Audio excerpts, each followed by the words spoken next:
Agape is the highest of the four loves. It's the love of God, and it is otherwise known as charity. C.S. Lewis talks about agape as a transformative love, which transforms the other three loves.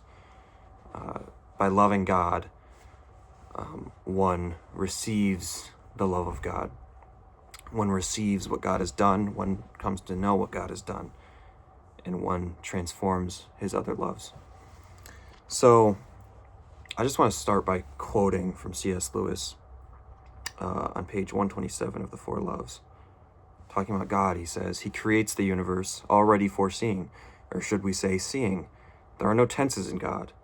The buzzing cloud of flies about the cross, the flayed back pressed against the uneven stake, the nails driven through the mesial nerves, the repeated incipient suffocation as the body droops, the repeated torture of back and arms as it is time after time for breath's sake hitched up. If I may dare the biological image, God is a host who deliberately creates his own parasites, causing us to be so that we may exploit and take advantage of him. Herein is love.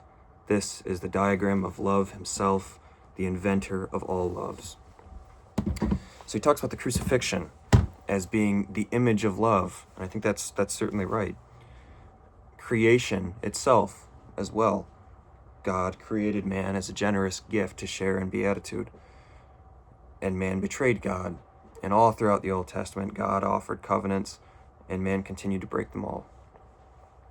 And then we see the fulfillment in a new covenant in the blood of Christ, the Eucharistic sacrifice.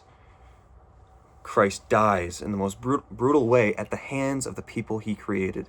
This is supernatural love. This is something that seems paradoxical. It doesn't make sense to us. And yet, this is how we're called to love. We're called to love like Christ in this perfect self-giving fashion. C.S. Lewis talks about the give loves, the need loves. I won't go back over those, but the give love of divinity, the give love of God is so much different than what we naturally give love. It's a give love that's completely disinterested in any reception of anything else. And we can see that in the crucifixion. Death for our sake and not his own. He gets nothing from that. He doesn't need anything from us. God needs nothing. God has everything. And yet he did that as a channel of grace, a channel of sacramental grace, as well as just the path to heaven. And all of our other loves are to be transformed by this charity, this self-gift that's disinterested in receiving, especially eros, it would seem, because that is the most susceptible to become a false god.